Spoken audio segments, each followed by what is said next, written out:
Hello, TR8 here. So in this episode, meron akong kakwento sa inyo. Ito yung kwento na pinakamatagal na naka-embed sa dibdib ko. Ito yung masasabi ko na OG na trio. Yung OG trio na yun is magkakasama kami until grade 10, grade 11, and grade 12. Well, ibay natin yung kwento nila Dark and Tristan kasi nakilala ko lang din sila ng grade 11, 12. Unlike dito sa trio na to is sabihin natin na yung una nakilala ko ng grade 7, which is yung first crush ko. Then hindi naman talaga first crush talaga na parang naging stalker niya ako ganun. And sumunod naman is yung patawagin namin is tatay ng grupo. Well, start na natin. Hello, I am Sky. Nag-aaral sa Arellano University. And for now, I'm a grade 7 student. And not a senior scout. A member scout pa lang din.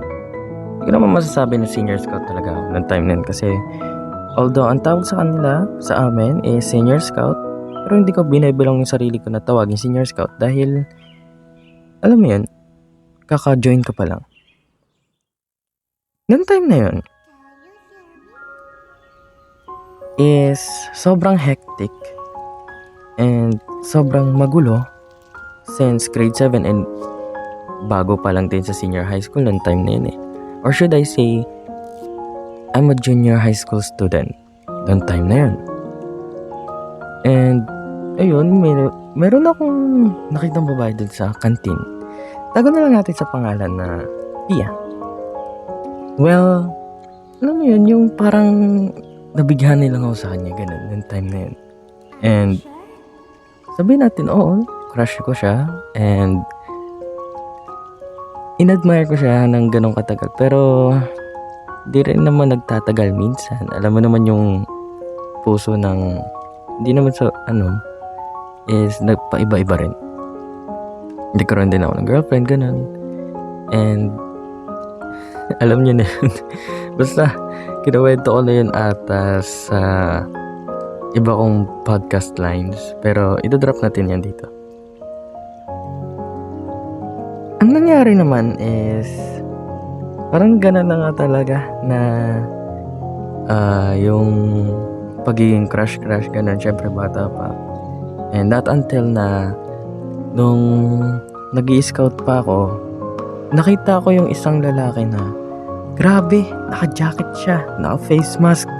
Alam mo yun, yung introvert type na atake, yung mysterious type. Nakilala ko lang din yun siya. Pero di kami masyado nag-usap ng time na yun. And alam niyo, parang distant pa lang yung relationship namin as friends ng time na yun. Kasi nga di ko pa talaga sobrang kilala yung dalawa na yun. Skip na natin yung part ng grade 8, grade 9. And paano ba ito sabihin?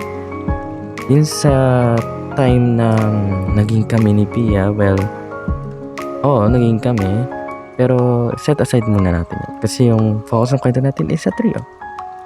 Well, kaming trio, tatago natin sa pangalan na sila Cedric, also known as Roy, si Pia, also known as Nadine.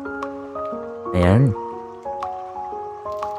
Yung trio na yun, yung pinakamalupit na trio na yun, sabihin natin na yung bond ng tatlong yun is hindi mo basta-basta matitiwalag. Kasi nga yung alam mo yun, yung pagsasama yung tatlo, yung pagkakaintindihan yung tatlo na minsan ay meron talagang pag-aaway and meron din talagang imperfection sa isa't isa. Kaya may times na hindi kami masyado nagpapansinan, may times naman na nagkukulitan talaga kami na sobra-sobra.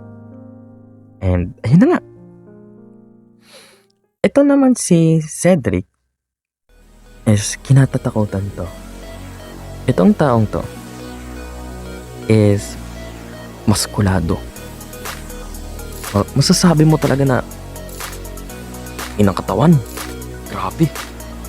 Matikas. Matibay. Siya yung tipong masasabi mo na kapag kasama mo siya is feel mo safe ka. Yung ganun. And yung time na yun, nasa CAT or CTP kami. Kung alam niyo yung CAT or CTP, drop niyo naman dyan yung experience niyo. Well, ang napunta lang naman sa akin na na pwesto is yung executive commander ng Bravo, and si Cedric naman is siya yung disciplinary in action sa amin, which is mas pataas sa akin. And then si Pia naman is hindi ko lang sure, S7 ata, tama. Tama lang yung pagkakano, S7 or what. Yun na. Ayun na. Ganon katikas yung postura ni Cedric. Next naman kay Pia. Si Pia is mabait siya, oo. And makulit, masayayan, masigla. Pero pag in terms of training, yung masasabi mo na pag tinignan ka niya is matatakot ka. Alam mo yung makuha ka sa tingin na attitude or aura, ganon. Nakakatakot. Tapos, ayun nga, kakaiba lang talaga yung postura niya na mabilis siya mag-iba when in terms of situation, and meron din siyang soft side. Parang ganun. Well, hindi siya yung masasabi mo na madaling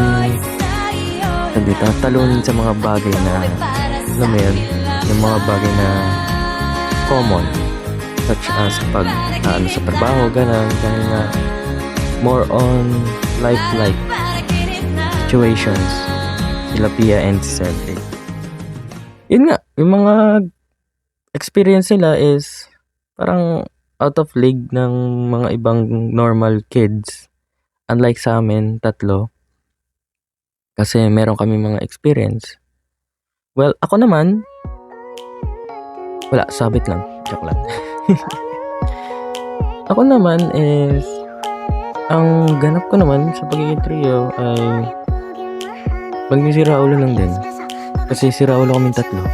Kaya kami nagkakaibigan eh. Nga pala, meron ding sinasabi si Cedric na wag mong kainggitan yung ibang tao na kung anong meron sila. Parang ganun.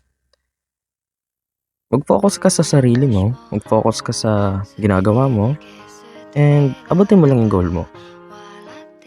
Ganun naman din na sinasabi ni Pia na huwag kang tumingin sa iba. Isipin mo lang sarili mo. Yun yung mga natatandaan ko lang lagi sa kanila minsan.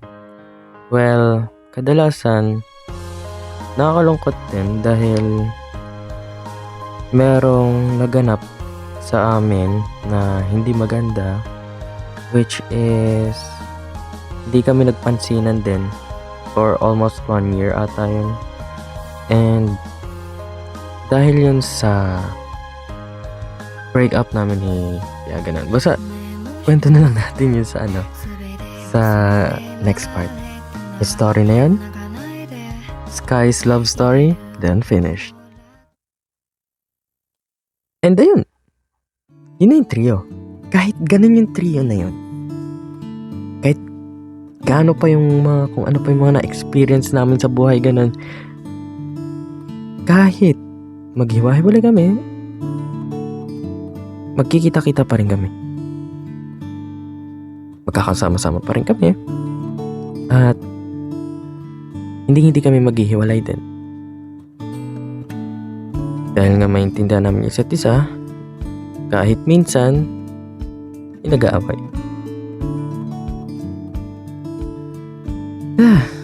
Grabe. Nakakamiss ikwento yung mga ganong bagay. Nakakamiss yung mga samahan na kailanman na hindi na may babalik ang panahon. Shoutout sa inyo, Pia, Cedric. Solid kayo. Kung gusto nyo man lang na mag-drop ng kwento nyo or POV nyo about sa kinakwento ko ngayon, PM nyo lang sa akin. Kukwento ko yun. Yun. Maraming salamat sa pakikinig. And once again, here it here. Good morning, good afternoon, and good evening.